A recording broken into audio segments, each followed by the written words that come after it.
వైకా jewellers వెలలేని Vaibhogam తరుగులేని నమ్మకం. ఇప్పుడు మన కాకినాడలో డిసెంబర్ 5న ఘనంగా ప్రారంభం కాబోతోంది. నమస్తే విజయ పెద్దన గారు. నమస్తే ఉషా.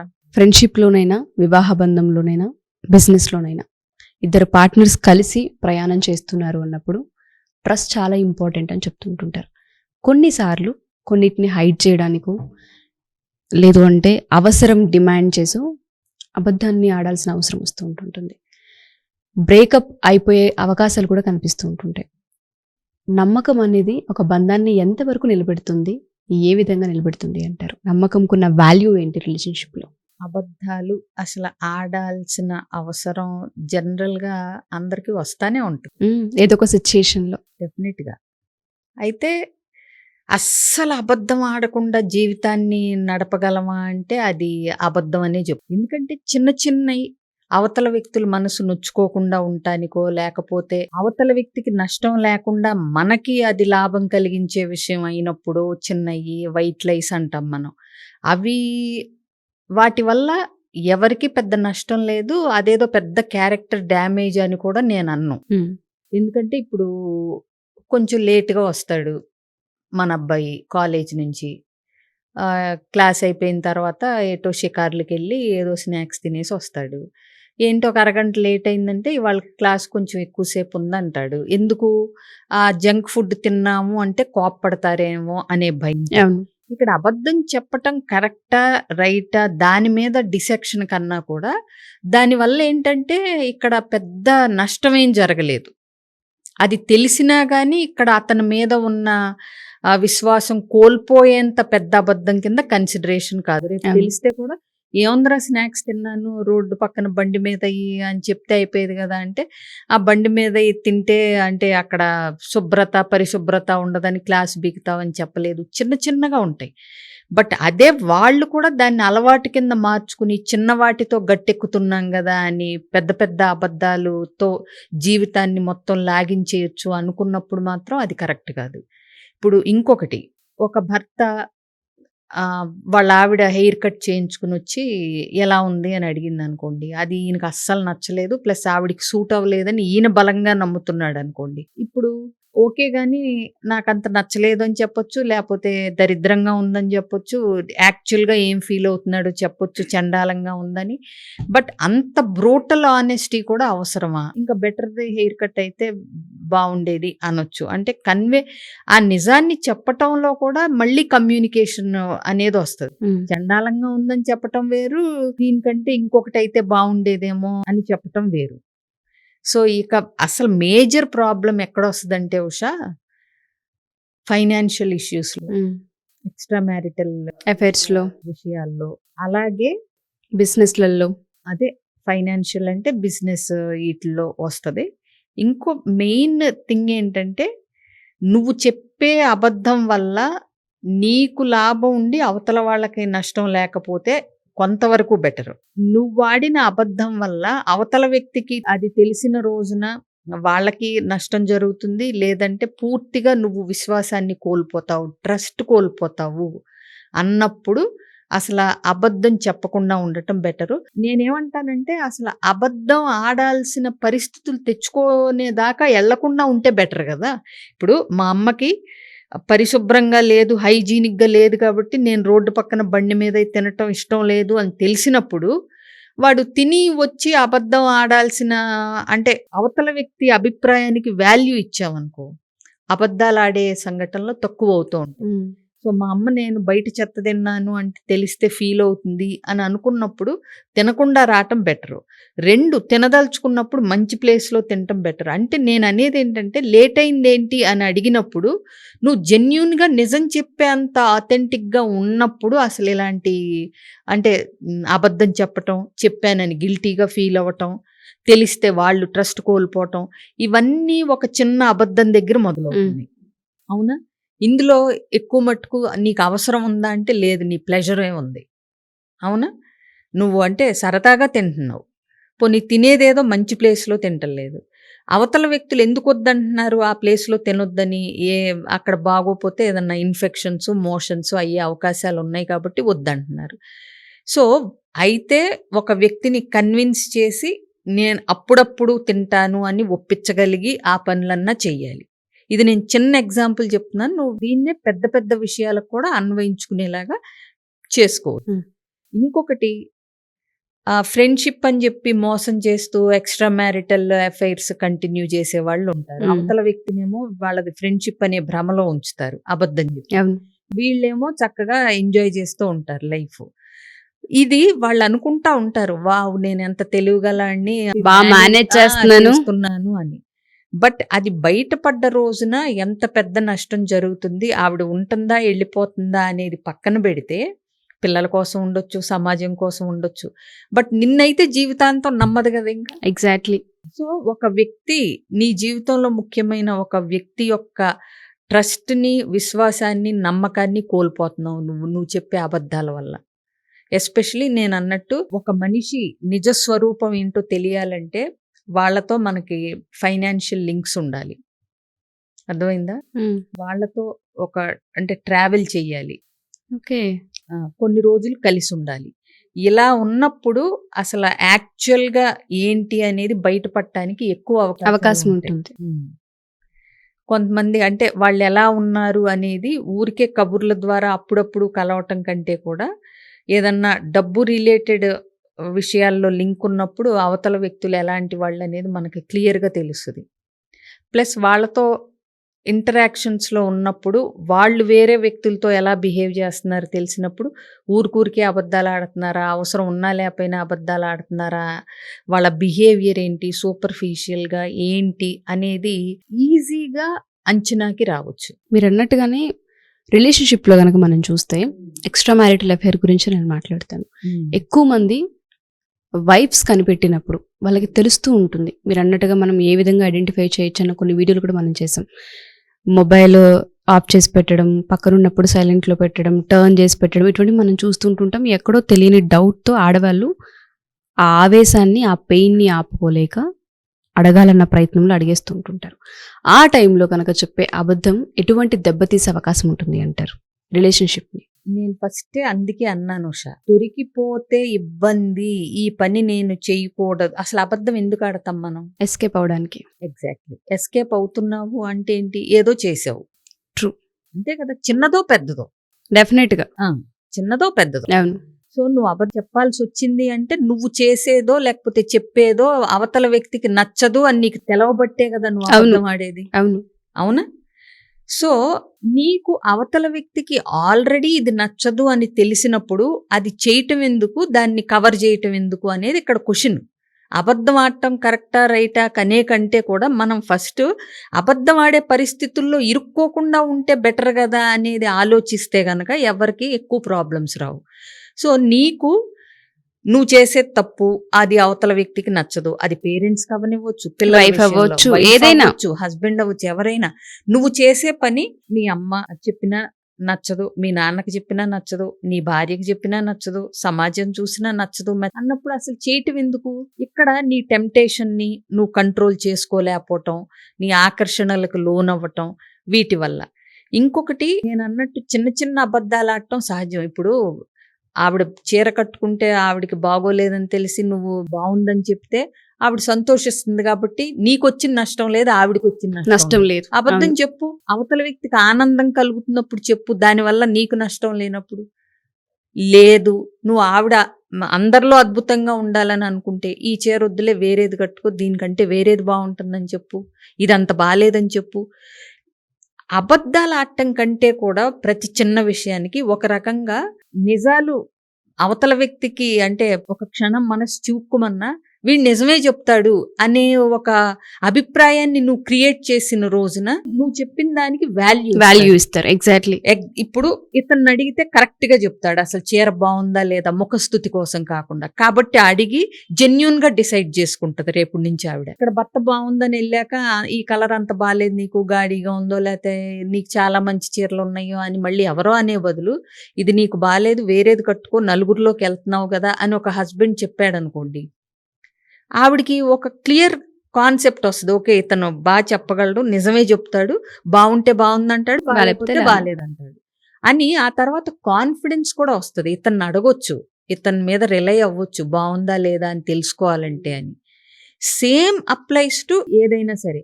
ఇతని మాట నమ్మొచ్చు. ఇతను ఫ్రెండ్ అన్నాడంటే ఆవిడ ఫ్రెండే, ఇంకా ఎక్స్ట్రా మనం Extra థాట్స్ ఏమి రావు. రావు. అది నమ్మకం గెలుచుకోవటం అంటే.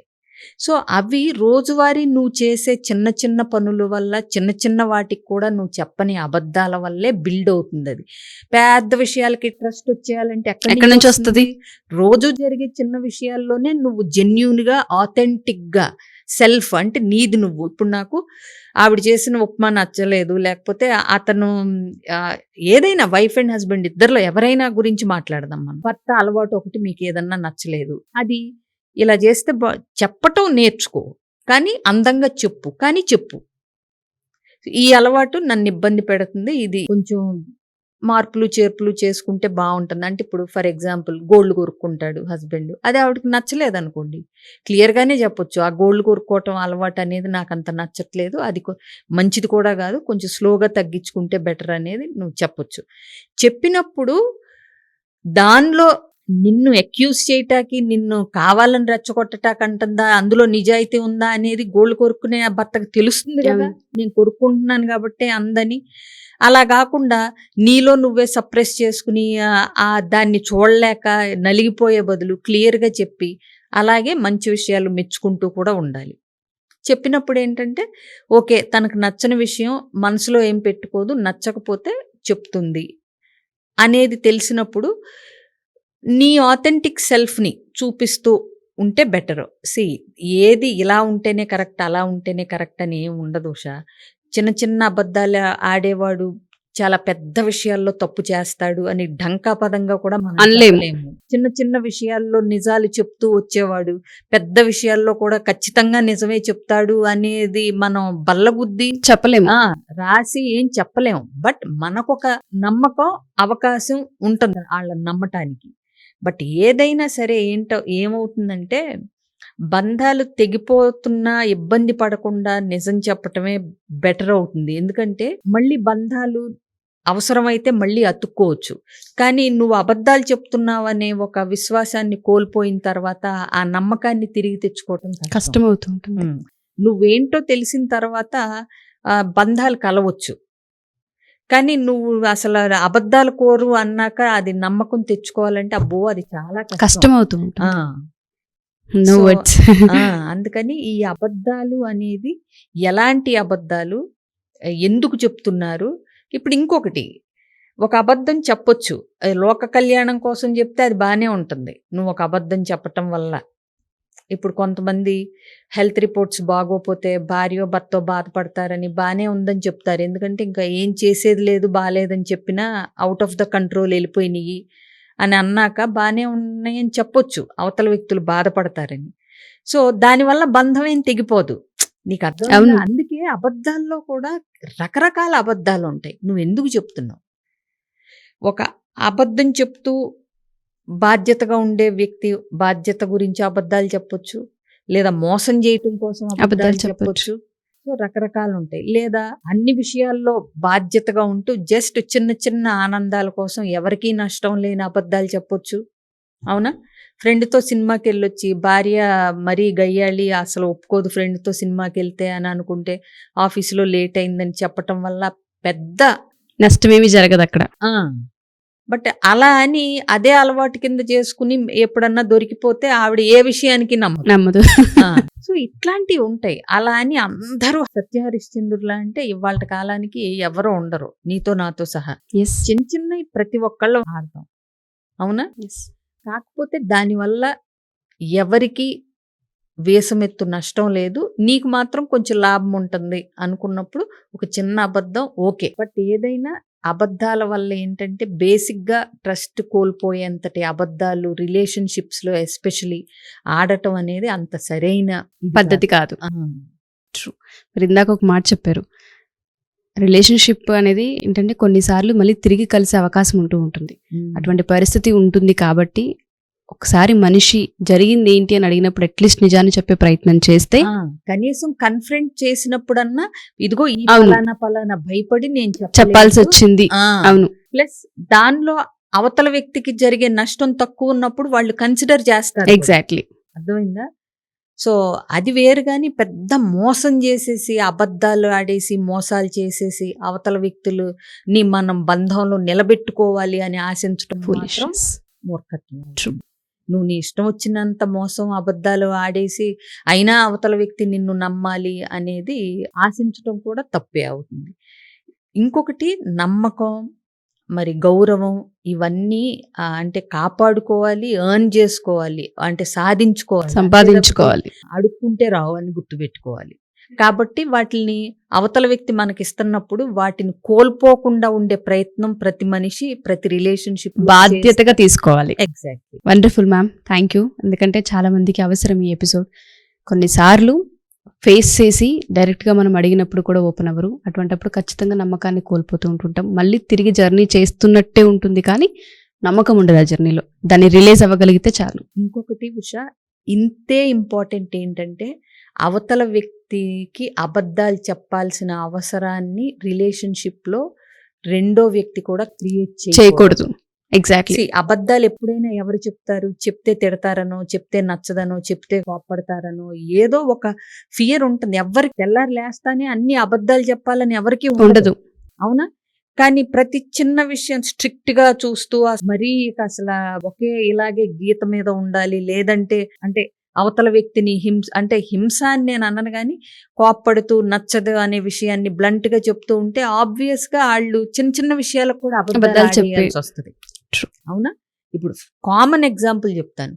కొంతమంది పిల్లలు అమ్మ క్లాస్ బంక్ కొట్టి నేను సినిమాకి వెళ్తున్నాను ఇవాళ అని ఫ్రీగా చెప్పే వాళ్ళు ఉంటారు. కొంతమంది పిల్లలు క్లాస్ బంక్ కొట్టి ఇంటికి వెళ్ళి ఎక్స్ట్రా క్లాస్ ఉందనో, లేకపోతే మా ఫ్రెండ్ దగ్గర డౌట్స్ అడిగి వస్తున్నానో చెప్తారు.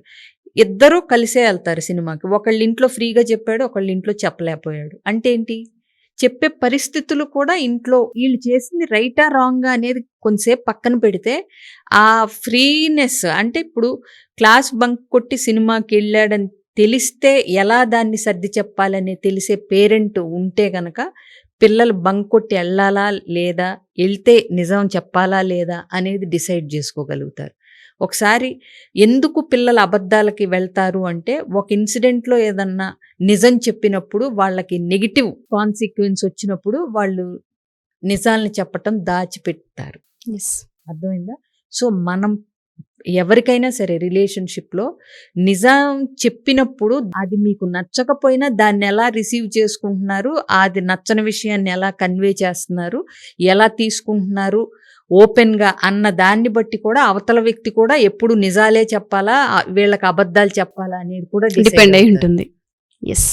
సో ఇది ఒక్కవైపు కాదు, ఎప్పుడు రిలేషన్షిప్ అన్నది ఇద్దరి టీం వర్క్.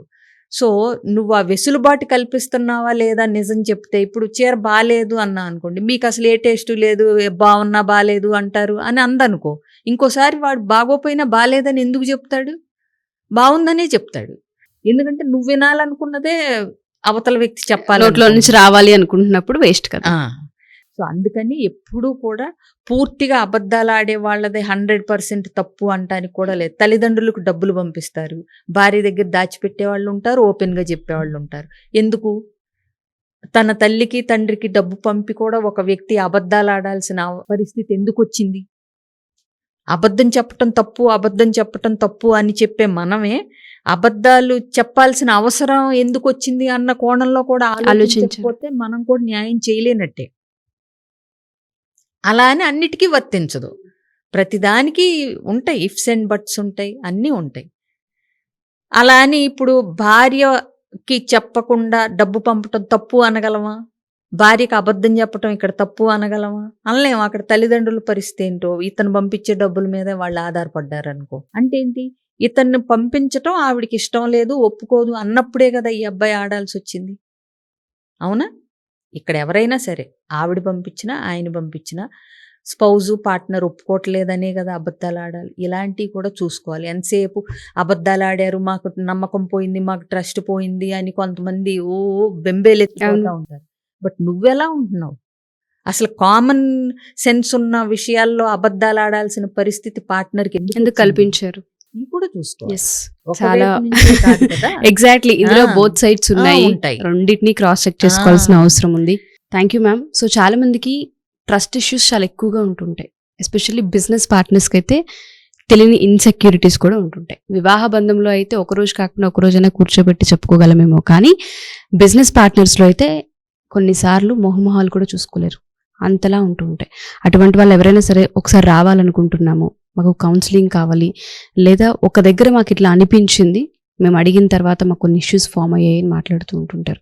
అటువంటి వాళ్ళు సరి చేసుకోవాలంటే మన దాకా రావచ్చు, అప్రోచ్ అవ్వచ్చు. రావచ్చు సార్, తప్పులేదు. కొంతమందికి ఏంటంటే కొన్ని పరిస్థితుల్లో చిక్కుకుపోయి వాటిల్ని అబద్ధాలతోనే పరిష్కరించుకోవాలా, లేకపోతే దీన్ని ఇంకా వేరే రకంగా పరిష్కరించుకోవచ్చా అనేది వాళ్ళకి తెలీదు. స్టక్ అయిపోతారు. సో అప్పటికి ఉన్న ఆప్షన్ ఏదో ఒకటి చెప్పి మేనేజ్ చేయొచ్చు అట్లా అనుకుంటూ ఉంటారు. సో దానికంటే కూడా ఒక క్లారిటీతో క్లియర్గా ఎలా దాన్ని అంటే అధిగమించవచ్చు ఆ కష్టాన్ని అబద్ధాలు చెప్పకుండా అనేది కనుక క్లారిటీ కావాలనుకుంటే స్క్రీన్ మీద కనిపిస్తున్న నెంబర్ కాంటాక్ట్ చేస్తే నా డీటెయిల్స్ అన్ని ఇస్తారు. Sure ma'am, thank you ma'am, thank you so much.